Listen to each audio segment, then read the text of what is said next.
The occupation excuse must stop being used to justify atrocities.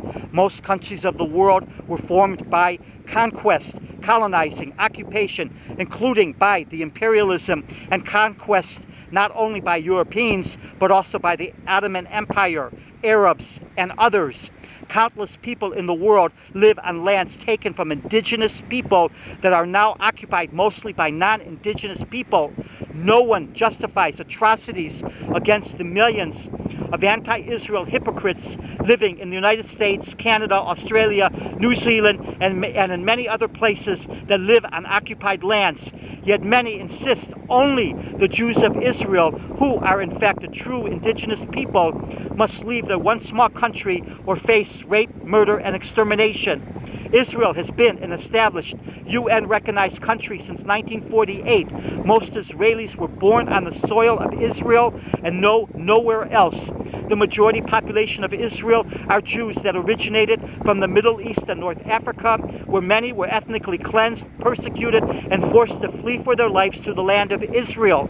Jews from the Middle East and North Africa know full well they can never return to places like Yemen, Syria, Lebanon, Iraq, Libya, Egypt, Algeria, and elsewhere where they would face certain persecution. Many Jews lived for many generations on what is now Israel and the surrounding lands, where there were times they were subject to persecution and massacres.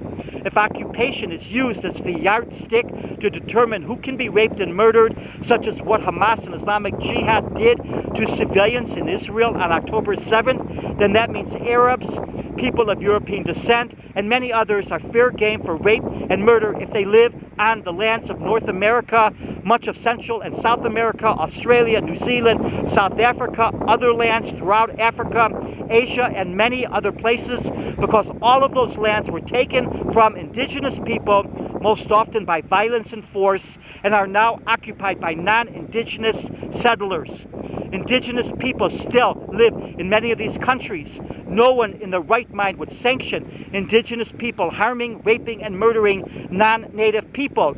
Yet this is the very reason many non-native hypocrites argue for the right of Arabs, now called Palestinian, to harm, rape, and murder Jews living in the land of Israel.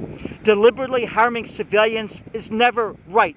Apart from that, the Jews have a long history as an indigenous population living in the land of Israel, including when their nation was destroyed and the name was changed by the occupiers to Palestine.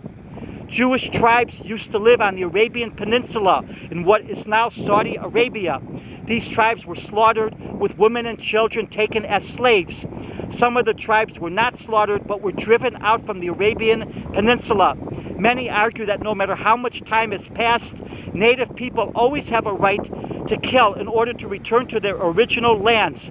This means, according to these hypocrites, that Israel has the right to attack Saudi Arabia and everywhere else where they were driven out. Of course, this would be extremely wrong and unethical. No one has the right to deliberately harm civilians. Those that are selective regarding who are the exceptions to this rule are far more demonic than their only being hypocrites.